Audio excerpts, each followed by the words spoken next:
Hi, this is Maya from Sister YouTube channel. Today we are going to have a pizza from this Jiko. A Jiko is a Kenyan clay oven stroke barbecue. You can cook other food on it, but it is mainly used to cook pizza.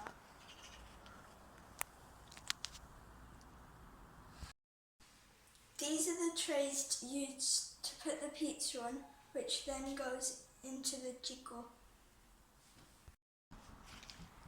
We have now put foil onto the charcoal shelves, as this is a 3-tier Jiko. We are now going to put charcoal on top of the foil.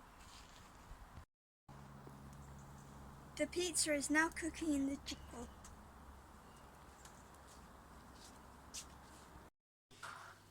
Here is the final product.